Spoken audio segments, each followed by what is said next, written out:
बड़ी खबर है, ईरान और इजराइल के बीच चल रही तनातनी पर इजराइल की तरफ से बहुत बड़े हमले की खबर है। यह हमला हुआ तो सीरिया में है, लेकिन दावा है कि वहां ईरान का हथियारों का कारखाना चलाया जा रहा था। सीरिया में यह हमला उस जगह पर हुआ जिस जगह पर ईरान की फौज का कब्जा बताया जाता है।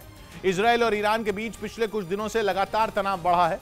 खासतौर पर यूक्रेन की जंग में ईरान की भूमिका बढ़ने की वजह से इजराइल लगातार उसका विरोध कर रहा है, लेकिन इजराइल का यह हमला बहुत बड़ी जंग की वजह बन सकता है। मतलब कि यूक्रेन में चल रही जंग के बीच जंग का एक नया मोर्चा बनता साफ दिख रहा है।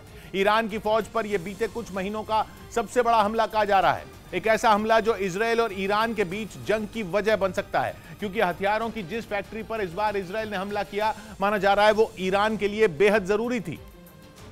इसीलिए इजराइल ने वहां हवाई हमले कर ईरान को चौंका दिया। ये हमले इतने जोरदार बताए गए कि ईरान की हथियारों की ये फैक्ट्री पूरी तरह खाक हो गई। सीरिया में ईरान की फौज पर इजराइल के हमले कोई नई बात नहीं है, लेकिन इस बार के हमले पिछले हर हमले से ज्यादा बड़े पैमाने पर किए गए। हथियारों की एक फैक्ट्री नहीं बल्कि वायुसेना के एक बेस को भी ठिकाना बनाया गया। जिस जगह ये हमला हुआ वो लेबनान से लगने वाली सीमा के बेहद करीब है। वहाँ ईरान की वायुसेना ने एक अस्थायी अड्डा बनाया हुआ था जो हमलों में तबाह हो गया। हालांकि इन हमलों में ईरान के किसी सैनिक की मौत की खबर नहीं है, लेकिन माना जा रहा है कि इन हमलों की वजह से ईरान बुरी तरह तिलमिलाया हुआ है। इन हमलों का जवाब देने की ईरान की फौज ने पूरी तैयारी कर ली है। माना जा रहा है कि ये वीडियो जारी करने का मकसद केवल इजराइल को होशियार करना है। और ईरान के भड़कने की बहुत बड़ी वजह है हमलों की टाइमिंग। ये हमला उस वक्त हुआ जब यूक्रेन की जंग में ईरान खुद शामिल हो चुका है, क्योंकि ईरान के ड्रोन का इस्तेमाल रूस की फौज इस वक्त बड़े पैमाने पर कर रही है, जबकि अमेरिका और यूरोप को यह बात कतई रास नहीं आ रही। ईरान अब भी इस बात से इनकार कर रहा है कि उसके बनाए ड्रोन का इस्तेमाल रूस की फौज कर रही है। ईरान पर लगे सख्त आर्थिक प्रतिबंध उसे हथियार बेचने की इजाजत नहीं देते।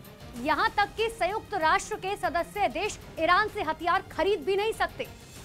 इसीलिए रूस और ईरान के बीच हथियारों से जुड़ी हर डील बेहद गुपचुप तरीके से होने की खबर है। लेकिन इजराइल ने नई मुहिम छेड़ी हुई है। इजराइल तो धमकी दे चुका है कि वो ईरान की पोल सारी दुनिया के सामने खोल कर रहेगा। एक दिन पहले ही इजराइल ने कुछ सबूत भी दुनिया के सामने रखने का दावा किया था। ये सबूत रूस के पास ईरान के शाहिद 136 ड्रोन होने के बताए जा रहे हैं, लेकिन सबूत सामने आने से पहले ही ईरान के कारखाने पर इजराइल ने कहर बरपा दिया। और दावा यह है कि जिस फैक्ट्री पर हवाई हमले किए गए उसी फैक्ट्री में ईरान के ड्रोन बनाए जा रहे थे। फरवरी में ही सीरिया में ईरान की यह फैक्ट्री लगाए जाने की खबर सामने आई थी, जिसमें मोटे तौर पर शाहिद 136 ड्रोन बनाए जा रहे थे। लेकिन अब माना जा रहा है कि अरश 2 ड्रोन भी सीरिया की इसी हथियार फैक्ट्री में बनाए जा रहे थे। ये वही ड्रोन हैं जिनके लिए रूस और ईरान के बीच डील की खबर है। ईरान के शाहिद 136 ड्रोन तो रूस की फौज बड़ी तादाद में इस्तेमाल कर रही है, जबकि ज़ेलेंस्की दावा कर चुके हैं कि अरश 2 ड्रोन भी जल्द ही रूस की फौज के पास पहुंचने वाले हैं। अब माना जा रहा है कि सीरिया की हथियार फैक्ट्री में हुआ धमाका ईरान को बड़ा झटका साबित होगा।